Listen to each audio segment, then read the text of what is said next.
오늘 주시는 하나님의 말씀은 시편 120편입니다. 할렐루야. 시편 120편부터는 올라가는 노래입니다. 성전에 올라가며 드리는 노래. 그래서 성전에 올라가면서 이스라엘 백성들이 즐겁게 하나님을 찬양했던 그런 내용들이 담겨져 있습니다. 자, 그 내용을 보시면 올라가는 자들의 노래, 우리 성경엔 성전에 올라가는 노래라고 되어 있고요. 원문은 올라가는 사람들의 노래라고 되어 있습니다. 1절입니다. 내가 비통한 가운데 있을 때 여호와를 불렀더니 그분이 나에게 대답하셨도다. 우리 성경에는 환난이라고 되어 있는데 이게 내면적인 뜻입니다. 그래서 속에서 비통함이 있을 때 굉장히 어려운 일이 있고 또 그 어려운 일로 인해서 마음에 탄식함이 있을 때 그것을 우리는 비통이라고 하는데, 내가 비통한 가운데 있을 때 여호와를 불렀다라고 표현하고 있습니다. 하나님을 부르면 하나님께서는 여지없이 그에게 대답하시는 하나님이십니다. 불렀더니 대답하셨도다. 2절입니다. 여호와여, 나의 네페쉬를 거짓된 입술과 속임을 베푸는 혀에서 건져내소서. 아하, 1절에 이 사람이 왜 이렇게 비탄한 가운데 있었는지, 왜 그가 비통한 심정을 가지고 하나님을 부르짖었는지, 하나님을 불렀는지 하는 내용이 2절에서 유추될 수 있습니다. 거짓된 입술 때문이었습니다. 그리고 속임을 베푸는 혀 때문이었습니다. 거짓말, 그리고 속이는 말, 이것으로 인해서 나의 네페시가 지금 비통한 가운데 빠졌다는 거예요. 나의 삶 속에 거짓과 속임을 통하여서 큰 어려움에 처해 있다는 거예요. 그래서 하나님을 바라보며 하나님을 불렀다는 것입니다. 그러자 이제 3절입니다. 그분이 너에게 무엇을 주시겠느냐? 그분이 너에게 무엇을 더하시겠느냐? 속임을 베푸는 혀야. 하나님께 지금 기도를 하면서 그가 어떤 응답을 받은 거예요. 하나님 앞에서 응답을 받았는데 그 응답의 내용이 이거예요. 그분이 너에게 무엇을 주시겠느냐? 그분이 너에게 무엇을 더하시겠느냐? 이 속임을 베푸는 혀야.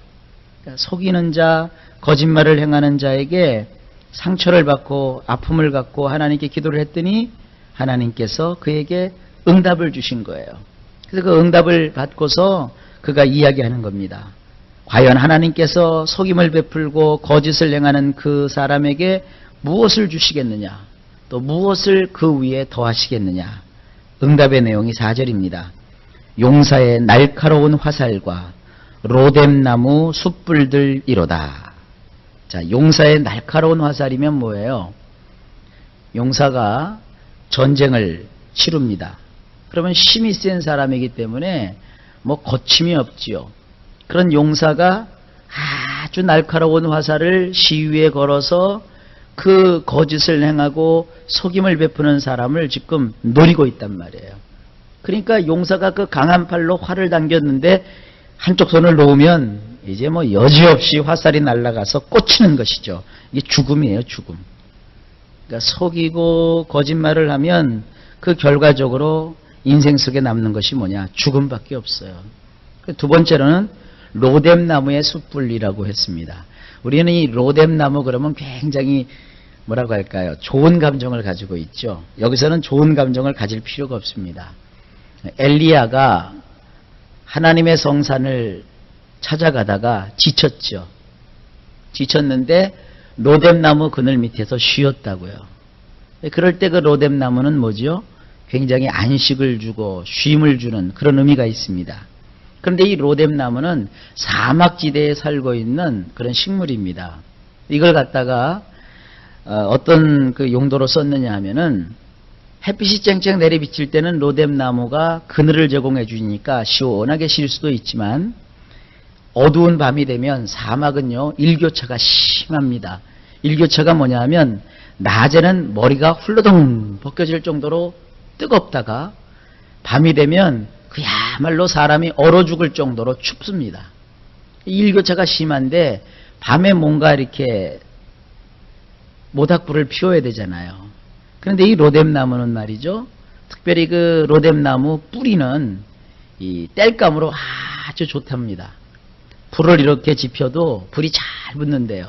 왜 여러분들 나무 같은 거 보면 어떤 나무는 불이 잘 안 붙는 게 있고 어떤 건 불이 잘 붙는 게 있다고요. 근데 이 로뎀나무는 불이 그렇게 잘 붙는데요. 그래서 불을 붙여놓으면 불이 잘 붙고요. 그리고 이 불이 한번 붙으면 불이 쉽게 꺼지지를 않습니다. 은근히 불이 타기 때문에 그 추운 사막 밤 기온을 훈훈하게 해주는 그런 역할을 한답니다.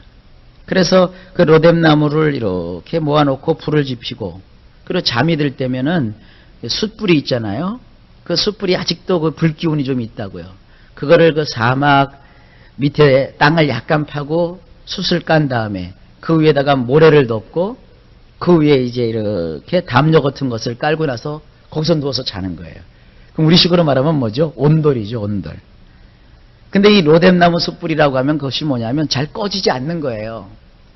불을 지펴서 그 불이 잘 꺼지지 않는데 이렇게 거짓을 행하고 속임을 행하는 사람은 인생 가운데 이런 로뎀나무 숯불들이라고 그랬어요. 그러니까 하나님의 진노의 불이 한번 당겨지면 그게 잘 꺼지지 않는 거예요.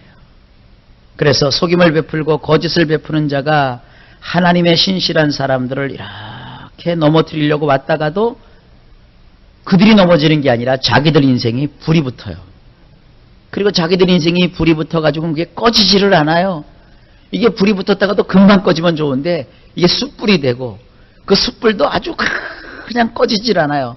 그리고 완전히 로뎀나무 숯불이 다 타버리면 흔적도 없이 회색빛이 되어서 재가 돼서 다 날아가 버립니다. 그러니까 속이고 거짓을 행하는 사람은 남는 것이 아무것도 없다는 얘기예요. 굉장한 응답이죠. 그 다음에 5절입니다.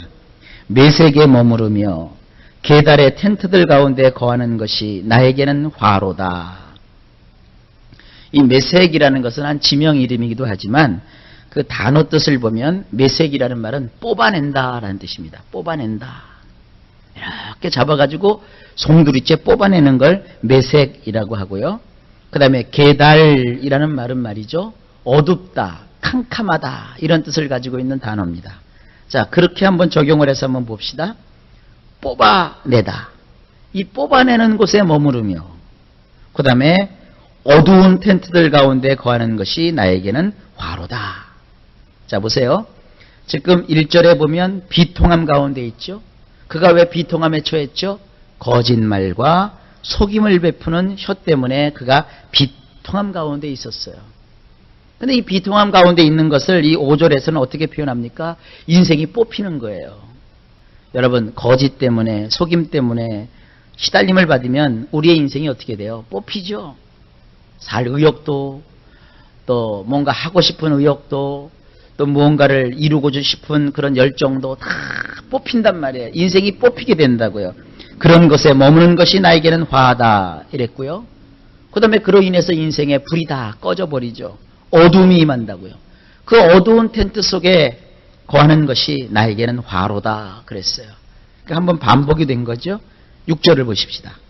나의 네페시가 샬롬을 미워하는 자와 함께 너무도 많이 거하였도다. 그 가운데서 나의 네페시가 2절에 보면 여호와여 나의 네페시를 거짓된 입술과 속임을 베푸는 혀에서 건져내소서 그랬는데 지금 이 6절에서는 그걸 다시 한번 반복하는 거예요. 나의 네페시가 샬롬을 미워하는 자와 함께 너무도 많이 거하였도다. 너무도 오랜 세월 동안, 너무도 긴 세월 동안, 너무도 엄청나게 샬롬을 미워하는 자와 함께 거했다는 거예요. 거짓을 행하는 자, 속임을 베푸는 자는 말로 나의 인생을 완전히 송두리째 뽑아내는데 그들은 샬롬을 미워해요. 샬롬이 뭐예요? 평안이죠. 평강이죠. 이스라엘 백성들은 인사할 때도 서로 샬롬 그래요. 평화가 있기를.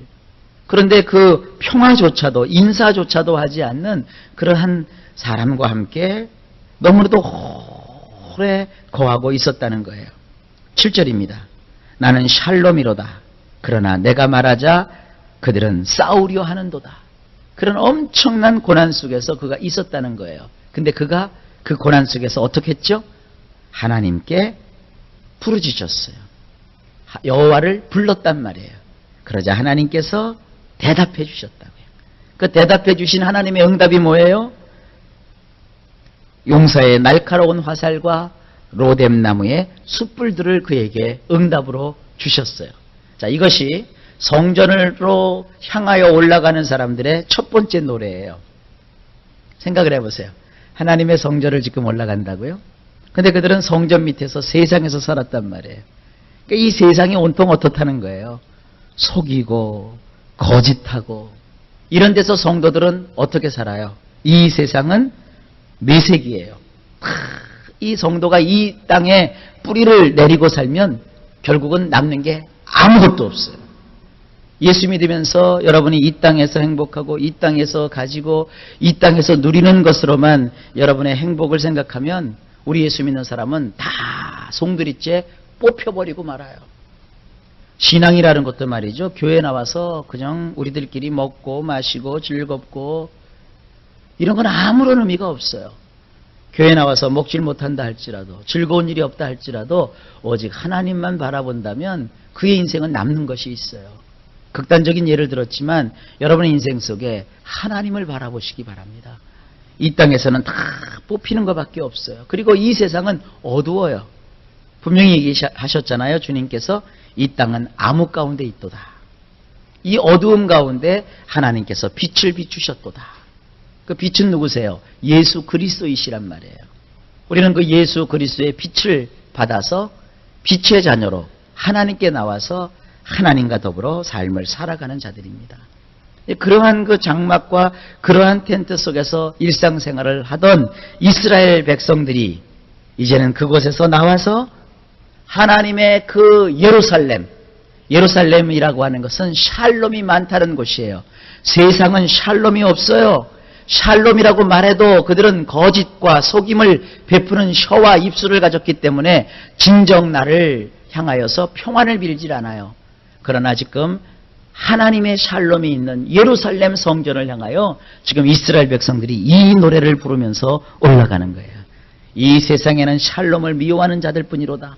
그러나 저 샬롬이 충만한 예루살렘을 향하여 나는 올라가는도다. 지금 그래서 올라가는 노래예요.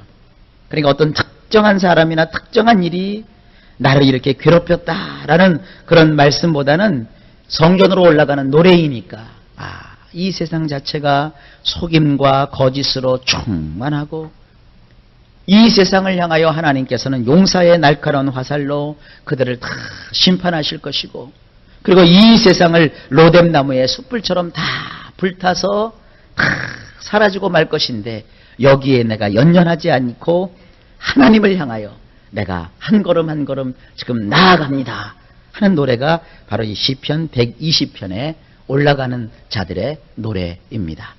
자, 여러분 하나님께 나올 때 여러분 그런 마음을 갖고 나오세요. 근데 성도들은 거꾸로 살아요. 이렇게 신앙생활 하다가 좀 어려운 일이 생기면 뭐라 그래요? 에이, 믿어도 소용없어. 하나님 계신데 왜 내가 자꾸 이렇게 어려움을 겪어야 돼? 에휴, 이제 뭐 교회도 안 나가. 기도도 안 해. 거꾸로 믿는 거예요. 내려가지 마시고 올라가셔요. 아, 그래, 여기는 매색, 계달. 매색이 뭐라고요? 자꾸 뽑혀요. 계달, 어두워요. 여기서 사는 것이 나에게는 화로다. 그래, 내가 그럼에도 불구하고 하나님께 나가야지. 하나님만이 나의 소망인데 내가 하나님께 기도하고 하나님은 나를 정말로 평안을 주시는 하나님인데 나도 올라가야지 하고 하나님을 향하여 올라가는 그런 신앙을 가지시길 주님의 이름으로 축복합니다. 너무도 많은 사람들이 신앙을 가지지 않고 있어요. 여러분은 신앙 없는 자가 아니라 신앙을 가진 지혜롭고 슬기롭고 축복받은 하나님의 백성이 되시기를 바랍니다. 오늘도 방향을 트시는 거예요. 우리 내려가지 말고 자꾸 올라가자고요. 올라갑시다. 독수리처럼 날개를 펴고 하나님을 향하여 자꾸 올라가는 자에게 하나님은 응답을 주시는 거예요. 하나님은 살아계십니다. 하나님은 참 좋으신 분이십니다. 여러분 어떠한 세상에 어렵고 힘든 일 혹은 비탄한 일, 비통한 일이 있다 할지라도 그것으로 인하여서 이 뽑히는 세상 매색과 어두운 세상 계달의 텐트 가운데 거하지 마시고 그곳에서 나와서 하나님을 향하여 나에게 진정한 샬롬을 주시고 평안을 주시는 저 하나님을 향하여 더 가까이 하나님께로 나아가는 그런 놀라운 올라가는 신앙을 소유하게 되시기를 예수님의 이름으로 축복합니다.